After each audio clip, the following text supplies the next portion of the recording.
ثم قست قلوبكم من بعد ذلك فهي كالحجارة أو أشد قسوة وإن من الحجارة لما يتفجر منه الأنهار وإن منها لما يشقق فيخرج منه الماء وإن منها لما يهبط من خشية الله وما الله بغافل عما تعملون۔ پچھلے درس میں ہم نے سورۃ البقرہ میں مذکور گائے کا واقعہ پڑھا تھا، اور اس واقعے کا جو آخری حصہ تھا وہ یہی کہ جب بنو اسرائیل کے اندر کسی شخص کا قتل ہو گیا اور تلاش بسیار کے باوجود اس کے قاتل کا پتہ نہیں چل رہا تھا، تو انہوں نے حضرت موسیٰ علیہ السلام سے درخواست کی کہ آپ اللہ تعالیٰ سے درخواست کریں کہ ہمیں قاتل کا پتہ چل جائے۔ موسیٰ علیہ السلام نے یہ فرمایا کہ اللہ تعالیٰ فرما رہا ہے کہ تم ایک گائے ذبح کرو۔ پھر اس کے بعد انہوں نے بہت سارے سوالات شروع کر دیے نا، کہ وہ گائے کیسی ہو، اس کا رنگ کیسا ہو، اس کی ایج کیسی ہو، یہ تمام۔ بہرحال جتنے سوالات وہ کرتے چلے گئے اتنا ہی ان پر وہ مشکل طاری ہوتی چلی گئی، اتنی ہی مشکلات طاری ہوتی چلی گئیں، اور بالآخر بہرحال انہوں نے بڑی مشکل سے وہ گائے ان کو ملی، اور پھر انہیں اس کو ذبح کیا۔ پھر اللہ تعالیٰ نے فرمایا کہ فقل نضربوہ ببعضها، یہ حصہ چھوٹ گیا تھا، اس لیے میں نے آج اس سے شروع کیا ہے۔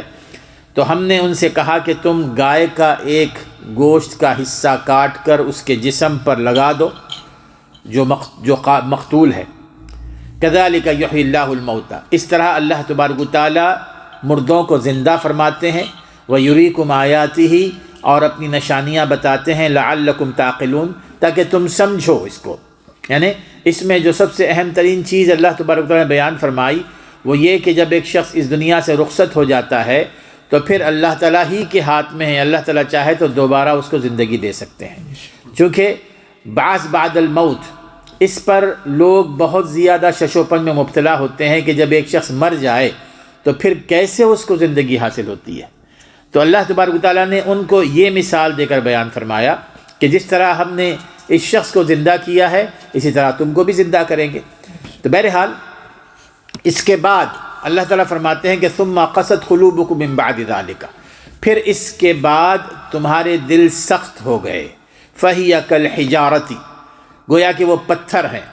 او اشد قسوہ، بلکہ پتھر سے زیادہ سخت، وَإِنَّ مِنَ الْحِجَارَةِ لَمَا يَتَفَجَّرُ مِنْهُ الْأَنْهَارُ، ورنہ تو بعض پتھر ایسے بھی ہیں کہ جن سے نہریں پھوٹتی ہیں، وَإِنَّ مِنْهَا لَمَا يَشَقَّقُ فَيَخْرُجُ مِنْهُ الْمَاءُ، اور بعض پتھر ایسے ہیں کہ جب وہ پھٹ جاتے ہیں تو ان سے پانی نکل پڑتا ہے، وَإِنَّ مِنْهَا لَمَا يَهْبِطُ مِنْ خَشْيَةِ اللَّهِ، اور بعض پتھر ایسے ہیں کہ جو اللہ کے ڈر سے گر پڑتے ہیں، وَمَا اللَّهُ بِغَافِلٍ عَمَّا تَعْمَلُونَ، اور اللہ تعالیٰ تم جو کچھ کر رہے ہو اس سے غافل نہیں ہے۔ اس میں اللہ تبارک و تعالیٰ نے بیان فرمایا کہ بنو اسرائیل کو اس سے پہلے بھی کئی معجزات دکھائے گئے تھے، چاہے وہ دریا کراس کرتے ہوئے دریا کا پھٹ جانا، پھر اس کے بعد من و سلویٰ کا نازل ہونا، پھر اس کے بعد 12 چشموں کا پھوٹنا، یہ تمام کے تمام معجزات تھے نا۔ اور ایک وہ شخص کے لیے جو سمجھنا چاہتا ہو ایک بھی معجزہ کافی ہے۔ اور پھر اس کے بعد یہ معجزہ دکھایا گیا کہ ایک شخص کو جو مر چکا تھا اللہ تعالیٰ نے اس کو دوبارہ زندہ کر دیا، لیکن ان تمام معجزات کو پانے کے باوجود وہ اللہ تعالیٰ کی طرف نہیں لوٹے، ان کے اندر اللہ تعالیٰ کا خوف، اللہ تعالیٰ کی خشیت بیدار نہیں ہوئی، وہ ان کے اندر انابت اللہ نہیں آیا، وہ جذبہ بیدار نہیں ہوا۔ اس کی وجہ اللہ تعالیٰ بیان فرما رہے ہیں کہ ان کے سامنے کئی مثالیں آئیں، اگر ایک شخص جو معقول ہو، جو سوچنے والا ہو، اس کے لیے ایک بھی مثال کافی ہے۔ اتنے سارے معجزات ہم نے دکھائے، پھر بھی اس کے باوجود وہ ٹس سے مس نہیں ہوئے، وہ اللہ کی طرف رجوع نہیں کیا، تو پھر ثم قست قلوبکم من بعد ذلک، اس کے بعد ان کے دل پتھر ہو گئے، بلکہ پتھر سے کہیں زیادہ سخت۔ پتھروں میں تو اللہ تعالیٰ نرمی پیدا فرما دیتا ہے، ان کے اندر پانی آ جاتا ہے، ان سے نہریں بہتی ہیں۔ میرے دوستو، چاہے اس دور کی بنو اسرائیل کی قوم ہو، چاہے آج کا دور ہو، اگر کسی کے اندر دلوں میں سختی پیدا ہو جائے نا، یہ سب سے بڑی مصیبت ہے، یہ سب سے بڑی مصیبت ہے ہمارے دین کے لیے۔ اگر دلوں میں سختی پیدا ہو جائے تو یہ سب سے زیادہ تباہ کن ہے. اس کا جو سب سے بڑا نقصان ہوتا ہے کہ وہ ہمارے اندر وہ اثر پذیری ہوتی ہے نا، کسی چیز کا اثر قبول کرنا، وہ صلاحیت ختم ہو جاتی ہے. دوسری چیز کہ حق کو جاننا اور حق کو قبول کرنے کی صلاحیت سلب کر لی جاتی ہے. جس کے دل سخت ہو جاتے ہیں نا، لاکھ آپ دلائل دیں، لاکھ ان کے ساتھ بحث کریں، بات کریں، لیکن کبھی اس کو نہیں مانتے، اس لیے کہ ان کے دل سخت ہو گئے. ایسے دلوں کی اصلاح کی بہت کم توقع ہو سکتی ہے میرے دوستو. ایسے دل ان کی اصلاح مشکل ہوتی ہے اور تباہی کا زیادہ اندیشہ ہوتا ہے. اسی لیے اللہ تبارک و تعالیٰ نے خاص طور پہ ہم مسلمانوں کو مخاطب کرتے ہوئے فرمایا وَلَا تَكُونُوا كَالَّذِينَ أُوتُوا الْكِتَابَ مِن قَبْلُ فَطَالَ عَلَيْهِمُ الْأَمَدُ فَقَسَتْ قُلُوبُهُمْ.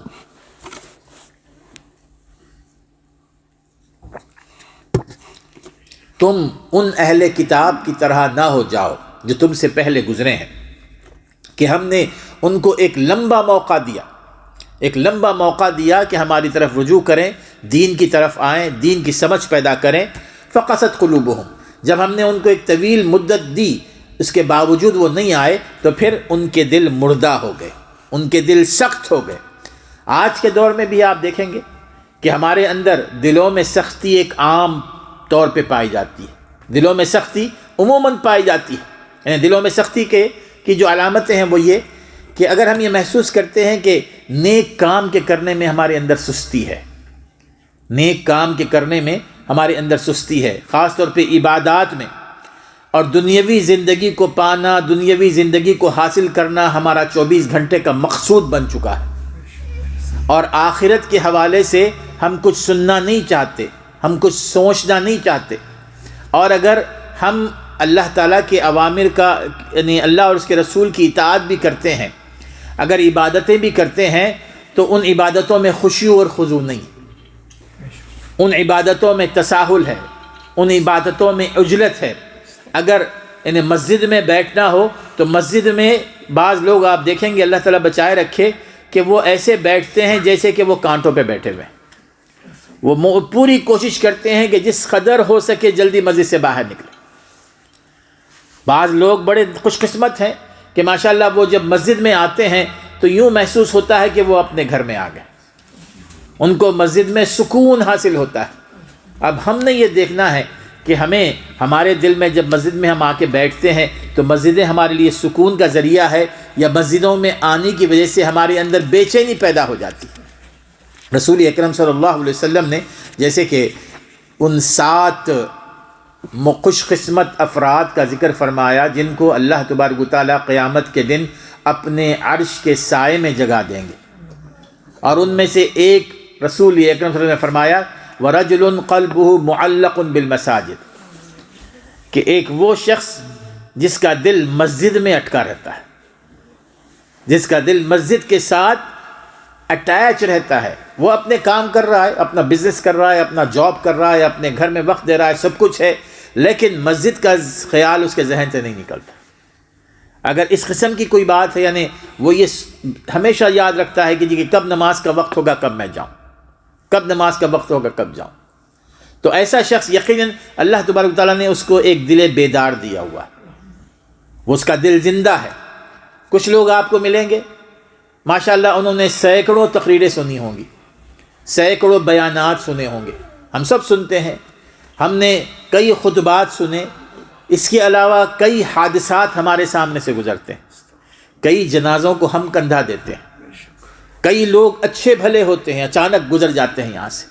یہ سارے کے سارے یہ سب ہم دیکھتے ہیں، یہ سب کچھ سنتے ہیں. اس کے باوجود اگر ہمارے دلوں میں نرمی نہیں پیدا ہو رہی ہے، ہمارے دلوں میں اللہ کی طرف رجوع کرنے کا جذبہ نہیں پیدا ہو رہا ہے، تو معنی یہ ہے کہ ہمارے دل سخت ہو گئے، ہمارے دلوں میں سختی آ گئی. اسی طرح ایک اور علامت ہے دلوں کی سختی کی کہ حرام چیزوں سے نفرت کم ہوتی چلی جائے، برائیوں سے نفرت، یعنی جب ہم برائی کریں تو ہمیں کچھ محسوس ہی نہ ہو، ہم برائی کے کرنے کو ایک معمولی چیز سمجھیں، نہ افسوس ہو نہ پچھتاوا ہو، بلکہ بعض اوقات برائی کرنے پر خوشی محسوس ہوتی ہو، اور نیکی کرنے میں ہم بہت ہی زیادہ دور ہوں. جب برائی کے برے ہونے کا احساس ختم ہو جائے، نیکی کے نیک ہونے کا احساس ختم ہو جائے، تو پھر کہاں دل اللہ کے خوف سے کانپیں گے؟ کہاں ان کے اندر وہ خشیت، کہاں ان کے اندر وہ خوف آخرت آئے گا؟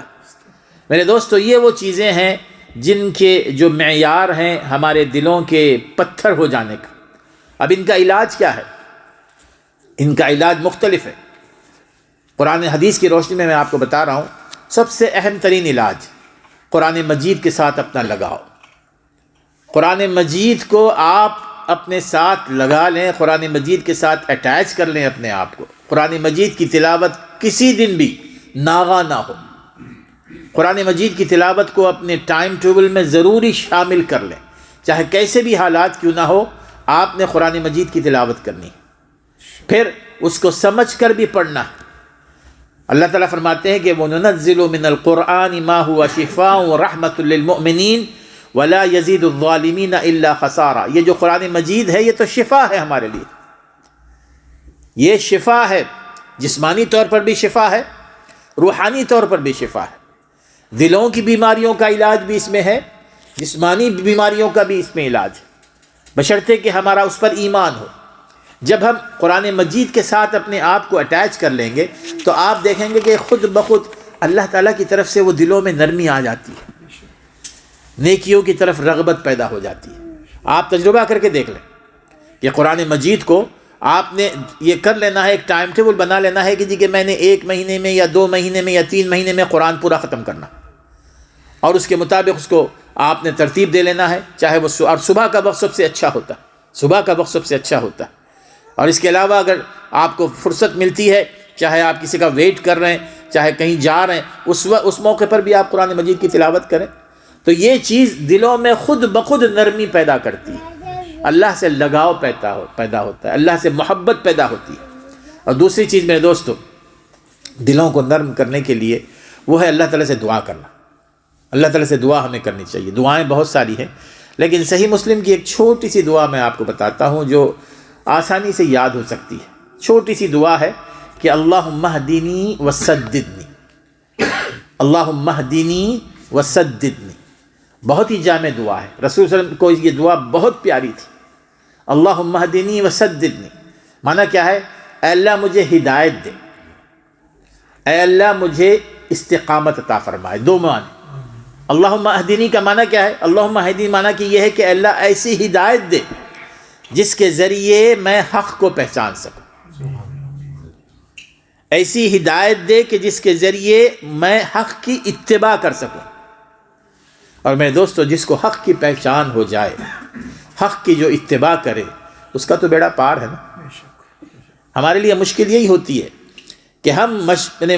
کنفیوز ہو جاتے ہیں بعض اوقات، اور کنفیوز ہو کر ہم اس چیز کو تلاش کرنا چھوڑ دیتے ہیں جو حق ہے۔ اللہ تعالیٰ سے ہمیشہ دعا کریں کہ اللہ مجھے توفیق دے کہ میں حق کو پالوں، مجھے توفیق دے کہ میں حق کی اتباع کروں، وسددنی، اور اس پر مجھے قائم رکھ، اس پر مجھے قائم رکھ، حق کی پیروی پر مجھے قائم رکھ۔ میرے دوستو، یہ دنیا و آخرت میں سب سے بڑا سرمایہ ہوگا ہمارے لیے، اگر ہم حق کو پالیں، حق کی اتباع کریں اور حق پر ثابت قدم رہیں، صراط مستقیم پر ثابت قدم رہیں، اپنے قول کے ذریعے، اپنے عمل کے ذریعے، اپنے عقیدے کے ذریعے۔ یہ تینوں چیزیں ہونی چاہیے۔ عقیدے کے اعتبار سے بھی ہمارا عقیدہ صحیح قرآن و سنت کے مطابق ہو، ہمارے اپنے اعمال وہ قرآن و سنت کے مطابق ہوں، ہمارا اپنا قول، ہماری اپنی گفتگو وہ قرآن و سنت کے مطابق ہو، تو پھر ہمارا بیڑا پار ہے۔ یہ سب سے اہم ترین چیز ہے۔ ایک اور معنی جو سددنی کا آتا ہے وہ یہ کہ اللہ میرے سارے دنیاوی اور دینی کام اس انداز میں ٹھیک کر دے کہ تو سے راضی ہو جائے۔ سددنی، اللہ میرے سارے دینی کام اور دنیاوی کام مجھے ایسے انداز میں کرنے کی توفیق دے کہ جن سے تو راضی رہے۔ تو بہرحال میرے دوستو، یہ بڑی جامع دعا ہے، ہمیں کرنی چاہیے ہمیشہ کہ اللہم اہدنی وسددنی، دو ہی لفظ، اللہم اہدنی وسددنی۔ اللہ تبارک و تعالیٰ ہمارے دلوں میں، یعنی علماء سلف سے یہ بار بار آتی ہے یہ بات، علماء سلف سے شیخ بن باز رحمہ اللہ کے بارے میں آتا ہے، اٹھے بیٹھے یہ دعا پڑھتے تھے، ہمیشہ اٹھے بیٹھے یہ دعا پڑھتے تھے۔ ایسے کئی سلف صالحین گزرے ہیں، ہمیشہ ان کی زبان پر یہ دعا جاری رہتی تھی، اس لیے کہ ایک لمحہ بھی نہیں لگتا نا اس کا، اللہم اہدنی وسددنی، اللہم اہدنی وسددنی۔ اسی طرح اس میں ایک چیز بھی آتی ہے، صدقہ کرنا۔ اگر ہم اپنے دلوں میں نرمی حاصل کرنا چاہتے ہیں نا تو اللہ کے راستے میں دیں، یتیموں کو دیں، بیواؤں کو دیں، غریبوں کو دیں، محتاجوں کو دیں۔ صدقہ، اس کا جو بڑا فائدہ ہے، قرآن مجید میں اللہ تعالیٰ نے اس کی طرف سے ارشاد فرمایا کہ خذ من اموالہم صدقۃ تطہرہم وتزکیہم بہا۔ آپ بعض روایات کے مطابق اس سے زکوٰۃ بھی آتی ہے، لیکن اسے صدقہ بھی آتا ہے۔ تطہرہم، آپ ان سے صدقہ لیجئے، یہ صدقہ ان کو تطہرہم وتزکیہم، تطہرہم تطہیر کا معنی یہ ہے کہ ان کے دلوں سے زنگ کو صاف کرتا ہے۔ صدقہ کرنا، ہمارے اندر جو گندگی ہے نا گناہوں کی، برائیوں کی، وہ گندگی صاف ہوتی ہے جب ہم اللہ کے راستے میں صدقہ کرتے ہیں۔ تطہرہم وتزکیہم، تزکیہم کا معنی یہ ہے کہ ہمارے اندر نیک کاموں سے محبت پیدا ہوتی چلی جاتی ہے، حسنات سے، اعمال صالحہ سے، یہ تزکیہ ہے، تزکیہم بہا۔ تو صدقہ کرنے سے یہ دونوں فوائد حاصل ہوتے ہیں، ایک تو برائیوں سے نفرت ہوتی چلی جاتی ہے اور نیکیوں سے محبت ہوتی چلی جاتی ہے۔ اسی طرح ایک اور طریقہ جو ہمیں ہمیشہ یہ ہونا چاہیے کہ قبروں کی زیارت کریں، قبرستان کی قبروں نے عام طور پہ ہم جاتے ہیں، لیکن جب کسی کا انتقال ہو جائے اور تدفین ہو تو اس وقت جاتے ہیں، لیکن تدفین میں بھی بہت کم لوگ جاتے ہیں۔ عام طور پر لوگوں کی مصروفیات ایسی ہو گئی ہیں نا کہ بہت کم جاتے ہیں، حالانکہ یہ اچھا موقع ہوتا ہے کہ ہم اپنا وقت نکالیں اور قبرستان جائیں، اس لیے کہ جب ہم اپنی آنکھوں سے دیکھیں گے نا لوگوں کو دفن ہوتا ہوا، جن کو ہم نے اپنے ساتھ دیکھا تھا، ہمیشہ اچھے بھلے دیکھا تھا، صحت مند دیکھا تھا، آج اپنے ہاتھوں سے جب ان کو گڑھے میں اتار کر آتے ہیں تو دلوں میں نرمی پیدا ہوتی ہے۔ پھر اس کے علاوہ رسول اکرم صلی اللہ علیہ وسلم نے جیسے کہ صحیح حدیث میں فرمایا کہ کنت نہیتکم عن زیارت القبور، آپ نے فرمایا کہ میں نے تمہیں پہلے ابتدا میں قبروں کی زیارت سے منع فرمایا تھا، میں نے تم کو منع کیا تھا۔ وہ اس لیے آپ نے منع کیا تھا کہ چونکہ وہ ابھی نئے مسلمان ہوئے تھے، ان میں وہ شرک وغیرہ تھوڑا سا ابھی پایا جاتا تھا، شرک کی بو۔ اب اگر قبرستان کی زیارت وہ کیا کرتے تو پھر دوبارہ شرک ان کے اندر دوبارہ آ سکتا تھا، تو رسول اکرم صلی اللہ علیہ وسلم نے ان کو قبروں کی زیارت سے منع کر دیا تھا۔ کنت نہیتکم عن زیارت القبور فزوروہا، پھر آپ نے فرمایا کہ جی کہ اب تم قبروں کی زیارت کرو، اس لیے کہ تمہارا ایمان پختہ ہو چکا ہے۔ اب اس سے تمہیں 3 فائدے ہوں گے، قبروں کی زیارت کرو کیونکہ اس سے تمہیں 3 فائدے ہوں گے۔ فَإِنَّهَا تُرِقُّ الْقُلُوبِ، کیونکہ قبروں کی زیارت تمہارے دلوں میں رقت پیدا کرتی ہے، تمہارے دلوں میں نرمی پیدا کرتی ہے، اور اسی طرح وَتُدْمِعُ الْعُيُونَ، اور تمہارے آنکھوں میں آنسو آ سکتے ہیں ان کے ذریعے دیکھ کر، وہ اسی طرح وَتُذَكِّرُ الْآخِرَةَ، آخرت کی یاد دلاتی ہے۔ یہ 3 چیزیں، دلوں میں نرمی، آنکھوں میں آنسو اور آخرت کی یاد دہانی، یہ قبرستان کی زیارت سے ہوتی ہے، بشرطے کہ ایک مسلمان کا صحیح عقیدہ ہو اور یہ کوشش کرے کہ جی کہ وہاں پر جب جائے تو وہ یہ محسوس کرے کہ میں کسی آباد جگہ نہیں جا رہا ہوں، میں سنسان جگہ پہ جا رہا ہوں، وہ ان لوگوں کو سے ملنے جا رہا ہوں جو ابھی تک وہ میری طرح زمین پر چلتے تھے لیکن آج وہ زمین کے نیچے ہیں۔ تو جب یہ سوچ کر ہم جائیں گے تو خود بخود ہمارے اندر آخرت کی یاد آئے گی، ہمارے دلوں میں نرمی پیدا ہوگی۔ اور اسی طرح رسول اللہ نے فرمایا کہ جی کہ دلوں میں نرمی پیدا کرنے کے لیے جو بیمار لوگ ہیں نا ان کی عیادت کیجیے، بیمار لوگوں کی عیادت کیجیے، بیمار لوگوں کا حال دریافت کرتے رہیے۔ اور اگر یہ اس کی وجہ سے آج کل جو کرونا وغیرہ کا سسٹم ہے، اگر نہیں جا سکتے تو کوشش کریں کہ ان کا حال تو دریافت کرتے رہیں، کیونکہ رسول اکرم صلی اللہ علیہ وسلم فرماتے ہیں عود المرضى واتبعوا الجنائز تذکرکم الآخرہ، کہ مریضوں کی عیادت کیا کرو، مریضوں کی عیادت کرو اور جنازوں میں جایا کرو، جنازے کو فالو کیا کرو۔ ٹھیک ہے جنازے کی نماز پڑھ لیتے ہیں، لیکن جنازے کی نماز پڑھنے کے بعد ہم تدفین تک نہیں جاتے، بیریل تک نہیں جاتے۔ اس وقت فرماتے ہیں کہ یہ دونوں چیزیں کرو گے تذکرکم الآخرہ، تمہیں یہ چیزیں آخرت کی یاد دلائیں گی، آخرت کی یاد دلائیں گی۔ اور پھر عجیب بات ہے کہ ماشاءاللہ ہم اچھے خاصے بھلے ثواب کو بھی ہم چھوڑ دیتے ہیں میرے دوستو۔ یعنی جیسے کہ صحیح بخاری کی حدیث آتی ہے، رسول نے فرمایا، میں ایسے ہی ضمناً وہ بات کر رہا ہوں کہ قیرات سمجھتے نا، قیرات اس نے فرمایا کہ جو شخص جنازے کی نماز پڑھے گا اللہ تعالیٰ اس کو 1 قیرات برابر ثواب عطا فرمائیں گے، اور جو تدفین تک رہے گا اس کو 2 قیرات کے برابر ثواب ہوگا۔ تو صحابہ نے پوچھا کہ یہ قیرات کیا ہوتا ہے؟ تو رسول نے فرمایا کہ احد پہاڑ کے برابر ثواب۔ احد پہاڑ دیکھا نا، کئی مائل پر مشتمل ہے، یعنی دیکھیے، یعنی جو ثواب کے یعنی صحیح معنوں میں کوشش کرتے ہیں کہ ثواب حاصل کریں، اللہ تعالیٰ ان کو اتنا بڑا ثواب عطا فرماتے ہیں کہ جنازے کی نماز کا پڑھنا، اور جنازے کی نماز میں بھی کوشش یہ ہمیں ہونی چاہیے کہ جنازے کی نماز کا صحیح طریقہ سیکھیں، ان دعاؤں کو سیکھیں۔ بعض لوگ بدقسمتی سے ابھی تک وہ دعائیں نہ آتی ہیں ان کو، نہ جنازے کا طریقہ آتا ہے۔ تو جنازے میں شامل ہو اور وہاں پر بھی جاؤ جہاں پر تدفین ہوتی ہے، تو تم 2 قیرات، عبداللہ ابن عمر رضی اللہ تعالیٰ عنہ، عائشہ رضی اللہ تعالیٰ عنہ نے یہ حدیث روایت کی۔ عبداللہ ابن عمر کو اتفاق سے اس حدیث کا علم نہیں تھا، انہوں نے جب سنا تو وہ کہنے لگے، ہائے مجھ پر افسوس، میں نے کتنا ثواب گنوا دیا، میں نے کتنا ثواب گنوا دیا۔ اور اس کے بعد انہوں نے کوئی جنازہ مس نہیں کیا کہ جب قبرستان نہ جائیں۔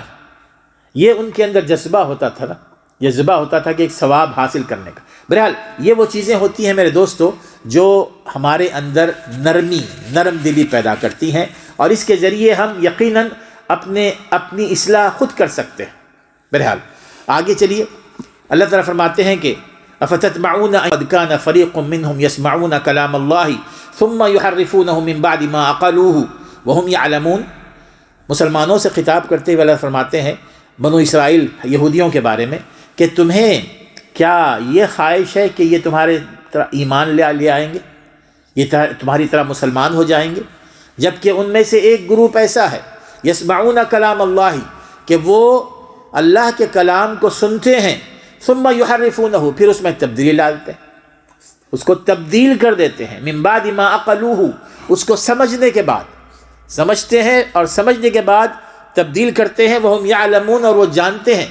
کہ ہم کیا کر رہے ہیں۔ میں اس آیت پر آگے بات کروں گا انشاءاللہ۔ اور اس کے بعد اللہ تعالیٰ فرماتے ہیں کہ وَإِذَا لَقُوا الَّذِينَ آمَنُوا قَالُوا آمَنَّا وَإِذَا خَلَا بَعْضُهُمْ إِلَىٰ بَعْضٍ قَالُوا أَتُحَدِّثُونَهُمْ بِمَا فَتَحَ اللَّهُ عَلَيْكُمْ لِيُحَاجُّوكُمْ بِهِ عِندَ رَبِّكُمْ أَفَلَا تَعْقِلُونَ۔ اور جب یہ جو یہودی مدینے کے آس پاس رہتے تھے ان کے بارے میں اللہ فرما رہے ہیں کہ وَإِذَا لَقُوا الَّذِينَ آمَنُوا، جب مسلمانوں کے ساتھ اٹھتے بیٹھتے ہیں، قالوا آمنا، کہتے ہیں کہ واقعی رسول اکرم صلی اللہ علیہ وسلم سچے ہیں، آپ کی تعلیمات سچی ہیں، بلکہ یہاں تک کہہ رہے تھے کہ ہماری کتابوں میں آپ کا ذکر آتا ہے، کہتے کہ ہم مسلمان ہیں۔ وَإِذَا خَلَا بَعْضُهُمْ إِلَىٰ بَعْضٍ، جب وہ آپس میں ملتے نا تو ان میں سے ایک گروپ ان سے یہ کہتا، قَالُوا أَتُحَدِّثُونَهُمْ بِمَا فَتَحَ اللَّهُ عَلَيْكُمْ، کہ تم کیوں مسلمانوں کو وہ باتیں بتاتے ہو جو اللہ تعالیٰ نے تمہارے علم میں لائی۔ اب یہ ہوگا کہ قیامت کے دن وہی باتیں تمہارے خلاف حجت بن جائیں گی، یعنی جو اسلام کی طرف راغب بھی ہونا چاہتے تھے ان کو بھی وہ روکتے تھے اور ان سے کہتے تھے کہ جو حقائق ہیں چھپائے رکھو، وگرنہ تو اس آیت سے جو معلوم ہوتا ہے کہ یہودی جو تھے اگر وہ مسلمان نہیں ہوئے تھے تو اس لیے مسلمان نہیں ہوئے کہ حق ان پر آشکارا نہیں ہوا تھا، بلکہ اس لیے مسلمان نہیں ہوئے تھے کہ ان کو رسول اکرم صلی اللہ علیہ وسلم سے عناد تھا نا، جیسے کہ میں نے شروع میں بتایا تھا کہ ان کا یہ مقصد تھا، وہ یہ سمجھ رہے تھے کہ جس طرح تمام انبیاء حضرت اسحاق علیہ السلام کی اولاد سے ہوئے ہیں، اسی طرح آخری نبی بھی حضرت اسحاق علیہ السلام کی اولاد سے ہوں گے۔ اور جب حضرت اسماعیل علیہ السلام کی اولاد سے رسول اکرم تشریف لائے تو انہوں نے انکار کر دیا، انہوں نے انکار کر دیا کہ ہمیں اسماعیل علیہ السلام کے نبی نہیں چاہیے، ہمیں اسحاق علیہ السلام نبی چاہیے۔ اللہ تعالیٰ فرماتے ہیں کہ اولا یعلمون ان اللہ یعلم ما یسرون وما یکتمون، کہ کیا وہ نہیں جانتے کہ اللہ تعالیٰ تمہارے دلوں کی بات سے بھی واقف ہے اور تمہارے ظاہری باتوں سے بھی واقف ہے۔ پھر آگے اللہ تعالیٰ فرماتے ہیں کہ وَمِنْهُ أُمِّيُّونَ لَا يَعْلَمُونَ الْكِتَابَ إِلَّا أَمَانِيَّ وَإِنْهُمْ إِلَّا يَظُنُّونَ، ان میں سے ایک گروپ ایسا ہے ان پڑھ ہے، وَمِنْهُ أُمِّيُّونَ، ان میں سے ایک گروپ ان پڑھ ہے، لا یعلمون الکتاب الا امانیہ، ان کی جو کتاب ہے تورات اس سے واقف نہیں ہے، لیکن اس کتاب کے حوالے سے وہ کئی ایک جھوٹی خواہشوں میں پڑے ہوئے ہیں، جھوٹی خواہشوں میں، وَإِنْهُمْ إِلَّا يَظُنُّونَ، اور وہ ایک نیک گمان رکھتے ہیں اللہ تعالیٰ سے۔ یہ اس کا بیک گراؤنڈ یہ ہے کہ وہ جو تورات کے حوالے سے ان کا ذکر آ رہا ہے کہ وہ ان میں سے ایک گروپ ایسا تھا کہ جو تورات کے معانی، تورات کے احکام، تورات کے حوالے سے کوئی علم نہیں رکھتے تھے۔ اب ان کے مشائخ، ان کے جو علماء،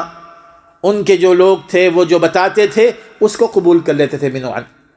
اور چونکہ ان کے اندر بہت زیادہ اللہ تعالیٰ کے حوالے سے بہت بدگمانی پائی جاتی تھی، اور اللہ تعالیٰ کے حوالے سے بہت زیادہ انہوں نے اپنے آپ کو بہت دور کر لیا تھا، تو ان کے مشائخ ان کو مختلف قسم کی جھوٹی آرزویں دیا کرتے تھے۔ وہ کہتے تھے کہ تم ایک تو یہ کہ اللہ تعالیٰ کے محبوب ترین بندے ہو، نحن ابناء اللہ واحباہ، کہ ہم اللہ کے بندے ہیں، اللہ کے بیٹے ہیں اور اللہ تعالیٰ کے محبوب ہیں، ہم تو ہر صورت میں جنت میں جائیں گے۔ یہ جھوٹے ارمان، یہ جھوٹی خواہش، اور اگر ہم جہنم میں گئے بھی تو کچھ دنوں کے لیے جائیں گے، 40 دنوں کے لیے، کیونکہ 40 دن تک ہم نے بچھڑے کی عبادت کی تھی، تو اس لیے 40 دنوں کے لیے جائیں گے۔ پھر اسی طرح وہ یہ بھی کہا کرتے تھے کہ ہمارے جو بزرگ گزرے ہیں ہم ان سے بخشوا لیں گے اپنے آپ کو، ہم ان سے بخشوا لیں گے۔ میرے دوستو، آج کل کے مسلمانوں کے حالات کو آپ اس پر چسپاں کیجئے، بالکل منوعاً ایسے ہی، منوعاً ایسے ہی ہے کہ اب وہ لوگ اللہ تعالیٰ کے بارے میں نیک گمان اس انداز میں رکھتے تھے، اس لیے کہ ان کو پتہ ہی نہیں تھا کہ تورات میں کیا احکام ہے، تورات میں جو لوگ برے ہیں ان کا کیا انجام بتایا گیا ہے، جو نیک ہیں ان کا انجام کیا بتایا گیا ہے، جنت میں جانے والوں کی صفات کیا بتائی گئی ہیں، جہنم میں جانے والوں کی صفات کیا بتائی گئی ہیں، وہ نہیں جانتے تھے۔ ان کو جیسے کہا گیا تھا کہ تم کسی کے ہاتھ پہ بیعت کر لو تو پھر تمہارا بیڑا پار ہے، ان سے کہا گیا تھا کہ تم چونکہ رسول موسیٰ علیہ السلام کے خاندان سے ہو تو تمہارا بیڑا پار ہے، جیسے کہ ہم کہتے ہیں کہ رسول صلی اللہ علیہ وسلم کے خاندان سے ہیں تو ہم چاہے کتنے ہی بگڑے ہوئے سید کیوں نہ ہو، ہم سمجھتے ہیں کہ سیدھے جنت میں جائیں گے۔ اسی طرح یہ کہنا کہ جی کہ چونکہ ہم مسلمان ہیں چاہے ہم کتنے ہی بگڑے ہوئے کیوں نہ ہو ہم جنت میں جائیں گے، بالکل ان کا انداز یہی تھا۔ وہ اللہ تعالیٰ سے اس قسم کا نیک گمان رکھتے تھے۔ نیک گمان تو میں آپ کو بتاؤں کہ ہونا چاہیے، اللہ تعالیٰ سے ہمیں نیک گمان رکھنا چاہیے، اللہ تعالیٰ سے ہمیں کبھی برا گمان نہیں رکھنا چاہیے۔ احادیث میں رسول اکرم صلی اللہ علیہ وسلم نے یہی حکم فرمایا کہ اللہ تعالیٰ کے بارے میں ہمیشہ اچھی سوچ رکھیں، اچھی سوچ رکھیں۔ رسول اکرم صلی اللہ علیہ وسلم فرماتے ہیں کہ انا عند ظن عبدی بی، اللہ تعالیٰ فرماتا ہے کہ میں اپنے بندے کے گمان کے پاس ہوں، میں اپنے بندے کے گمان کے پاس ہوں۔ صحیح بخاری اور مسلم کی حدیث۔ اور ایک روایت میں اس حدیث میں یہ الفاظ بھی آتے ہیں، ان ظن بی خیرا فلہ و ان ظن بی شرا فعلیہ، اگر میرا بندہ میرے بارے میں نیک گمان رکھتا ہے تو یقیناً وہ اس کو نیک گمان کے مطابق سب ملے گا، یعنی میں معاملہ اس کے ساتھ ویسے ہی کروں گا، اور اگر میرے بارے میں وہ بدگمانی کرتا ہے تو پھر اسی طرح میں اس کے ساتھ وہ معاملہ کروں گا۔ تو بہرحال ہونا تو یہی چاہیے کہ ہمیشہ ایک مسلمان ہونے کی حیثیت سے ہم اللہ تعالیٰ کے بارے میں نیک گمان رکھیں، اور خاص طور پر میرے دوستو ہم دوسروں کو بھی یہ بتائیں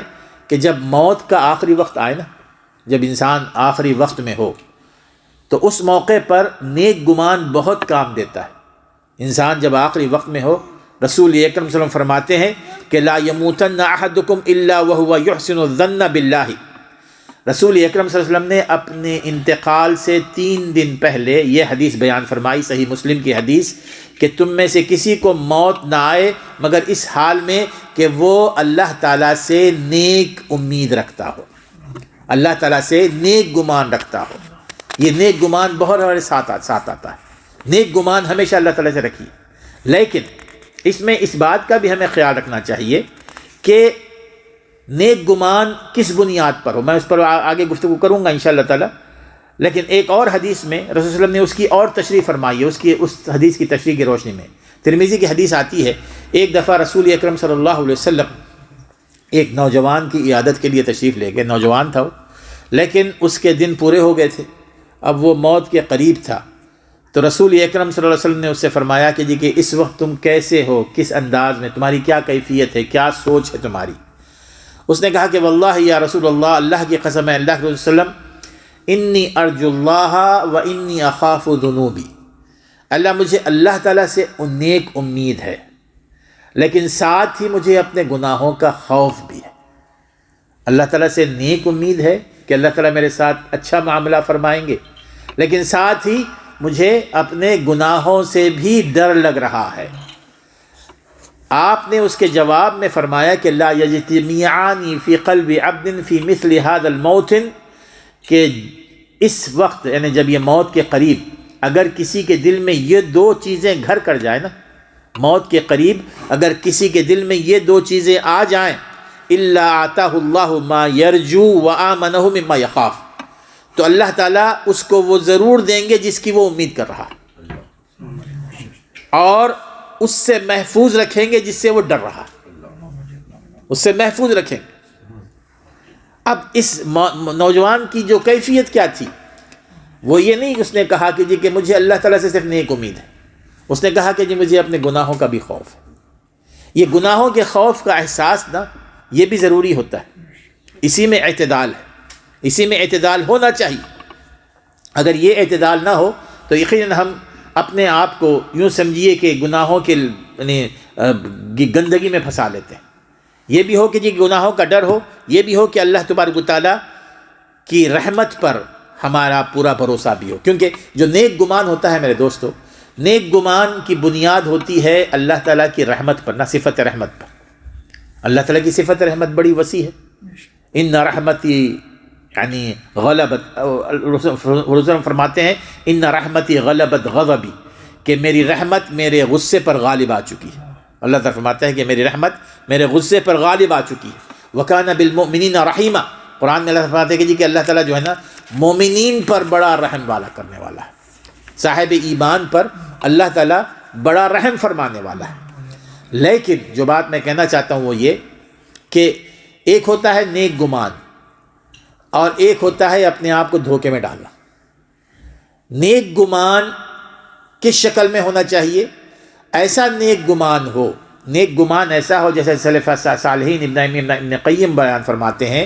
کہ نیک گمان ایسا ہو جو ہمیں نیکیوں کی طرف لے جائے۔ اللہ تعالیٰ سے ہمارا نیک گمان کہ اللہ تعالیٰ میرے ساتھ اچھا معاملہ فرمائے گا، وہ جب سوچ ہونا تو وہ سوچ ہمیں نیک عمل کی طرف لے جائے، ہمیں برائی سے روکے۔ اگر وہ نیک سوچ ہمیں برائی کی طرف لے جاتی ہے، ہم منمانی شروع کر دیتے ہیں، نیکی سے ہم اپنے آپ کو روک لیتے ہیں، تو یہ دھوکہ ہے۔ ایک شخص ساری زندگی اللہ کو ناراض کر رہا ہے، گناہوں پہ گناہ کرتا چلا جا رہا ہے، برائیوں پہ برائیاں کر رہا ہے، پھر وہ یہ کہتا ہے کہ مجھے اللہ سے نیک امید ہے۔ میرے دوستو، اللہ سے نیک امید وہی کرتا ہے جو اپنے طور پر جس قدر ہو سکے اللہ تعالیٰ کی اطاعت کرتا ہے، اللہ تعالیٰ کی نافرمانی سے اپنے آپ کو بچاتا ہے۔ اب اس بنیاد پر اس کو اللہ تعالیٰ سے نیک امید ہے۔ کیا ہوتا ہے بعض اوقات ماشاءاللہ لوگ نمازوں کی پابندی کرتے ہیں، روزے رکھتے ہیں، حج کرتے ہیں، صدقہ و زکوٰۃ دیتے ہیں، لیکن اگر اس کے باوجود اگر کوئی شخص برا گمان کرتا ہے تو وہ غلط ہے۔ اگر اللہ تعالیٰ نے اس کو نیک عمل کرنے کی توفیق دی ہے، اسی لیے سلف صالحین کہتے ہیں نا کہ جی کہ جب نیک عمل کے حوالے سے جب آپ کسی کو دیکھیں گے جی کہ وہ آخری یعنی لمحات میں ہے لیکن ہوش میں ہے، تو اس کو اس کی نیکیاں یاد دلائیں، اس کو اس کے نیک کام یاد دلائیں کہ ماشاءاللہ آپ نے فلاں کام کیا تھا، فلاں کام کیا تھا، فلاں کام کیا تھا۔ تو یہ نیکیاں جب اس کو یاد آئیں گی نا تو اس کو اللہ کے حوالے سے ایک نئی نیک امید ہوگی، اس کے اندر اچھی امید پیدا ہوگی، وگرنہ تو ہو سکتا ہے کہ وہ صرف ڈرتا ہی رہے، خوف ہی کھاتا رہے۔ تو ایسے موقع پر اگر ہم اپنے نیک اعمال کرتے رہیں گے اور پھر اللہ تعالیٰ سے نیک امید رکھیں گے کہ اللہ تعالیٰ ضرور میرے اعمال کو قبول فرمائے گا، اللہ تعالیٰ مجھے جنت میں جگہ عطا فرمائیں گے، تو یقیناً اللہ تبارک تعالیٰ اس کے مطابق کرتے ہیں۔ اگر ایک شخص گناہ گار ہے تو جیسے کہ اللہ تعالیٰ فرماتے ہیں کہ ان رحمت اللہ قریب من المحسنین، اللہ تعالیٰ رحم فرماتے ہیں، اللہ تعالیٰ کی رحمت ہر کسی کے لیے ہے، لیکن اللہ تعالیٰ کی رحمت قریب ہے ان لوگوں کے لیے جو نیکوکار ہیں، من المحسنین، جو نیکوکار ہیں۔ جو بدکار ہیں وہ اللہ تعالیٰ کی رحمت سے دور ہیں، جو نیکوکار ہوتے ہیں اللہ تعالیٰ ان پر رحم فرماتے ہیں۔ میرے دوستو، بہرحال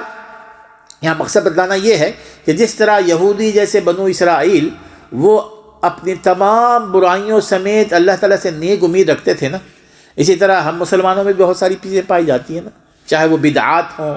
یعنی کوئی یہ سمجھ لیتا ہے کہ جی کہ میں نے زندگی میں ایک حج کرنا ہے، باقی اللہ تعالیٰ مجھے سارا معاف کر دے گا۔ سال میں ایک دفعہ عمرہ کرنے کے بعد ہم سمجھتے ہیں کہ جی کہ اپنی منمانی کرتے رہو۔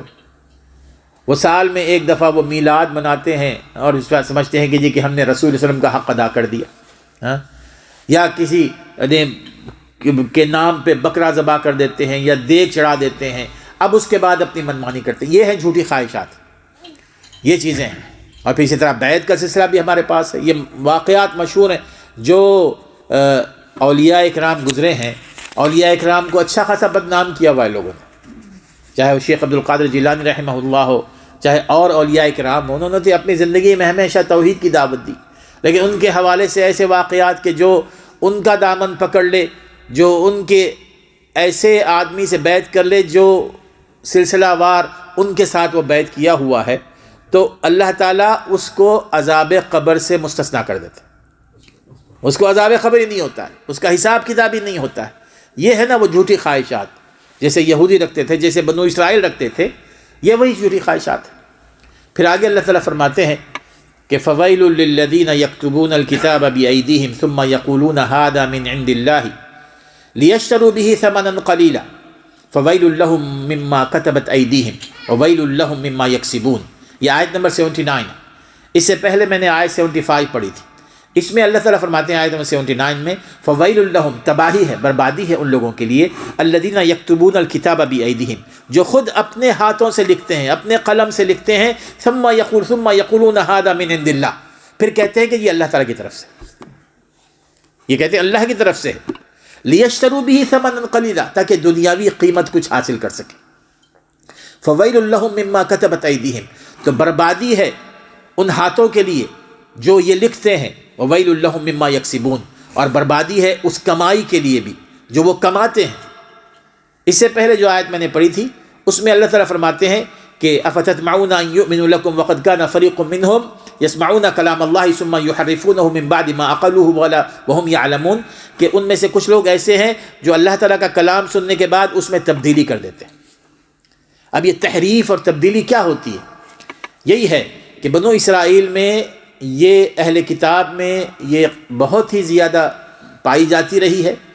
کہ مختلف شکلوں میں وہ اللہ تعالیٰ کے کلام میں تبدیلی پیدا کرتے رہے۔ ایک تو لفظی تبدیلی ہے، الفاظ کو آگے پیچھے کر دینا،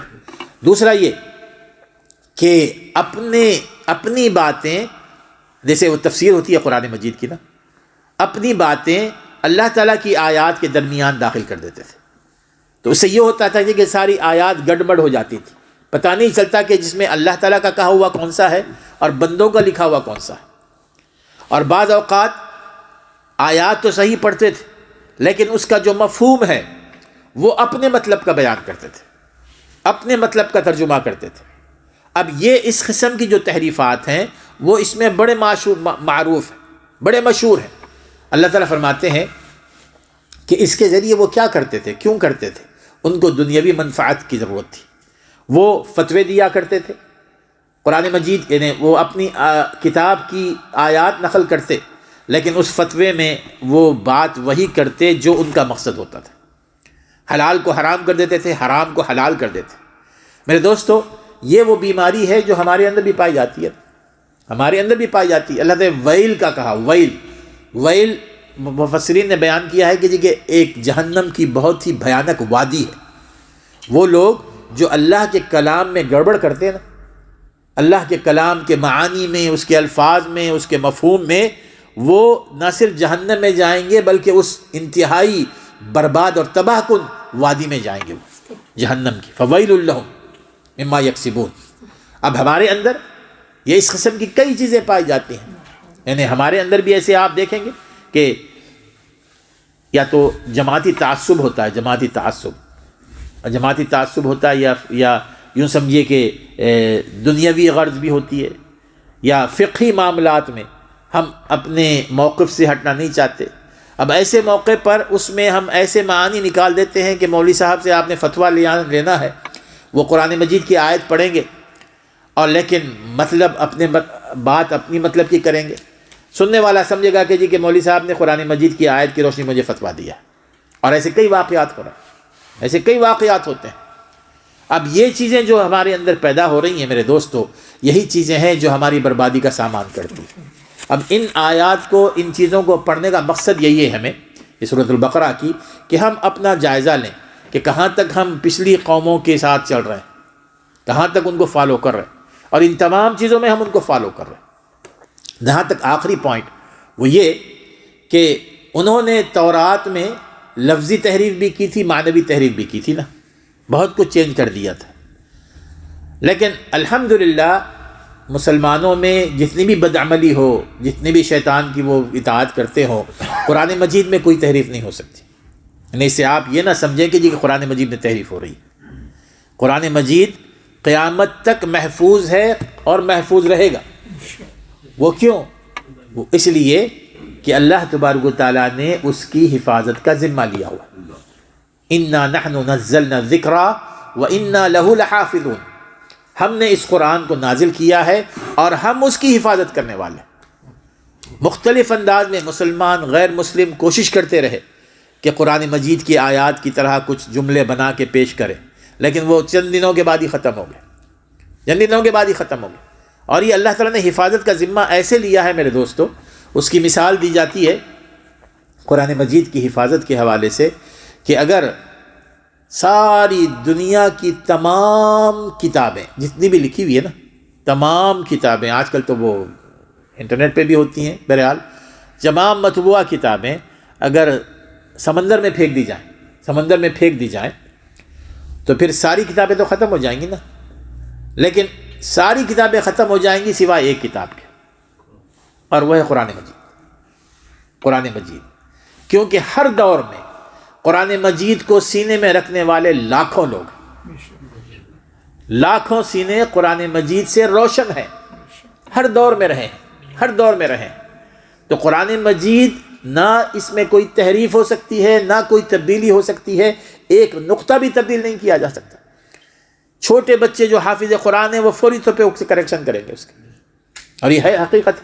یہ اللہ تعالیٰ کا بڑا کرم ہے اس امت پر نا،